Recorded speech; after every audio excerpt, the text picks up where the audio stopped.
Hello everyone, good morning. কেমন আছো সবাই? আশা করছি খুব ভালো আছো। আমিও কিন্তু খুব ভালো আছি। তো আজকে হচ্ছে সংক্রান্তি। আজকে কিন্তু ওয়েদারটা সেম কালকের মতোই কিন্তু খুব ভালো করেছে। তো আজকে আমাদের সকালে দই চিড়া খাওয়া হয়, ঠাকুরকেও দই চিড়া দেওয়া হয়। তো আজকে যেহেতু সংক্রান্তি, সেই জন্য সকাল সকালে স্নান করে বাকি সব কাজকর্মে লেগে পড়তে হবে। আজকে আমাদের টক ডাল খাওয়া হয়, তিতা খাওয়া হয়, আর কেউ কেউ পাঁচজনও খায়। তবে আমাদের পিসি কিন্তু খুব টেস্টি পাঁচজন বানায়, মানে আমার ছোটো পিসি খুব টেস্টি পাঁচজন বানায়। সেদিনকে ফোন করেছিল, বলেছে দিয়ে যাবে। দেখা যাক, মানে যদি পসিবল হয় দিয়ে যাবে বলেছে, দেখা যাক। তো আমাদের টকটাই ওয়ান অফ মাই ফেভারিট, খেতে খুব ভালো লাগে।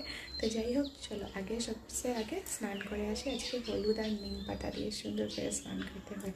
তো চলো স্নানটা কমপ্লিট করে আসি। ঘুম থেকে উঠে এত সুন্দর সুন্দর ফুল দেখলে মনটা যেন এমনি ভালো হয়ে যায়, তাই না? আর এত সুন্দর করে একটা টাবের মধ্যে কি সুন্দর ফুলেছে দেখুন। এই ফুলটাও যেন খুব সুন্দর লাগে। কিছুদিন আগে বৃষ্টি হওয়াতে গাছটা পুরো ভেঙে গিয়েছে, তাও কত সুন্দরভাবে ফুটেছে দেখুন। আরও অনেক কলিও রয়েছে। স্নান করে এসে ঠাকুরকে প্রণাম জানিয়ে নিলাম। তারপরেই তো অনেক নিয়ম, তাই না? আচ্ছা, আমাদের নিয়মে কিন্তু এভাবে কিছু তিতা, হলুদ আর গুড় খেতে হয় কিছু খাওয়ার আগে। তোমাদের আছে কি না জানাবে। আর আজকে যেহেতু সকালবেলা আমাদের ব্রেকফাস্টে দই চিড়া, দইটা কিন্তু বাড়িতেই করেছে। একটা কন্টেনারে ফ্রিজে করেছে, আর একটা এমনি যেটা নর্মাল আমাদের ট্র্যাডিশনাল মেথডে করা হয়, গরমে রেখে দেওয়া কম্বল দিয়ে ঢেকে, সেভাবে কিন্তু করা হয়েছে। তো আজকে সকাল সকাল স্নান করে ছেলেরা সবাই শত্রু উড়ানির নিয়ম আছে। তোমাদের কাদের কাদের এই নিয়মটা আছে জানাবে। ना खा के बताओ टेस्ट कैसा है। एकटा ही खाओ, एकटा भाग नो।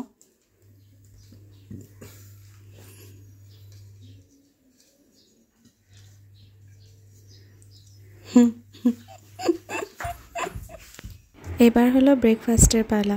প্রথমে এক কাপ চা না হলে ভালো লাগে বলুন? তাই সকাল সকালটা যখন একটু চা দিয়ে শুরু হয়, সত্যি দিনটা যেন আরও ভালো যায়। তারপর আর কি, আজকে তো দই চিড়া খাওয়ার পালা। পুরো বছরটা যেন এই দিনটার জন্য অপেক্ষা করে থাকি। অন্য দিনও খাওয়া যায়, কিন্তু আজকের দিনের মজাটাই আলাদা। তারপর আর কি, দই চিড়া খাওয়ার পর এই যে ডালও রেডি। আজকে তো আম ডাল খেতে হয়, আর সঙ্গে তিতা কেরেলা আর বেগুন দিয়ে বটি করা হয়েছে। এটাই নর্মালি খাওয়া হয়, এর সঙ্গে আরও অন্যান্য কিছু বানিয়ে খেতেই পারে। আর এদিকে ভাতও বসিয়ে দেওয়া হয়েছে।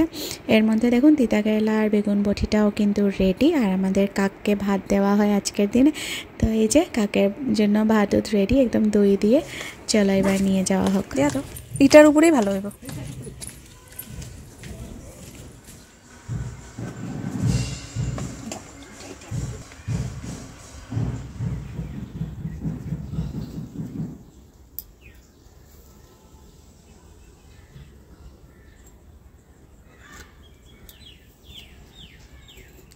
এইমাত্র একটা পার্সেল আসলো, দেখো এটাতে আমি পেপারসও বানিয়েছিলাম।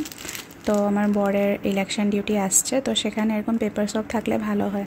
তো এটার বিষয়ে শুনেছি খুব ভালো, এরকম বটলের মধ্যে আসে, যেহেতু ক্যারি করতেও অসুবিধা হয় না। আর যেগুলো এমনি পেপার স্ট্রিপস থাকে, সে এর আগে সেটাই ইউজ করেছিল, কিন্তু সেটাতে মানে ধরো একটা ধরলে বাকিটা ভিজে যায়। তো এটা ধরো কন্টেনারে আছে, তো পট করে বের করে ইউজ করতে পারবে, ক্যারি করতে অসুবিধা হবে না। দেখো এটা আমি প্যাকেট থেকে বের করে নিয়েছি। এই যে এরকম টাইপের হয়। সবাই তো বলে একটাই নাকি কাফি হয়, মানে হাত টাত ধোয়ার জন্য, এগুলো করার জন্য। ইয়েলো কালারটার মধ্যে ফ্লাওয়ারি স্মেল ছিল এটাতে না, যেটা চুইংগাম যেটা বাবল গামের মধ্যে থাকে বা সেন্টার ফ্রুটের মধ্যে থাকে, সেরকম একটা স্মেল রয়েছে, কিন্তু খুব সুন্দর। এটা স্টার শেপ রয়েছে আর এটা ফ্লাওয়ার শেপ রয়েছিল। ভালো লাগলো জিনিসগুলো দেখে। তো অবশ্যই এতগুলো লাগবে না, একটা দিয়ে দেবো, বাকিটা কোনো সময় ট্রাভেল করার সময় রাস্তায় ইউজ করতে সুবিধা হয়। খাওয়ার সময় হাতটা ধুয়ে নেওয়া যায়। একটা কিন্তু খুব সুন্দর স্মেলও রয়েছে এটাতে, খুব সুন্দর গন্ধ আছে, কিন্তু অনেকগুলোই থাকে, অনেক দিনই চলে যাবে। ফাইনালি গল্পগুজব করতে করতে কিন্তু লাঞ্চ টাইম হয়ে গেল। আজকের লাঞ্চে তো বলেছিলাম তোমাদেরকে আম ডাল, তিতা কেরালা আর বেগুন বটি, আর সঙ্গে আমরা মিষ্টি কুমড়ো ভাজা করে নিয়েছিলাম। এই আজকের দিনের লাঞ্চটা না আমার খুব ভালো লাগে। আরেকটা হচ্ছে কার্তিক বিহুর সময় গাড়ুর ডালের। তোমাদের কার কার কীরকম নিয়ম আছে অবশ্যই কিন্তু কমেন্ট করে জানাবে। তবে দেখা হচ্ছে তোমাদের সঙ্গে আরেকটা ভিডিওতে। টাটা, সবাই ভালো থেকো।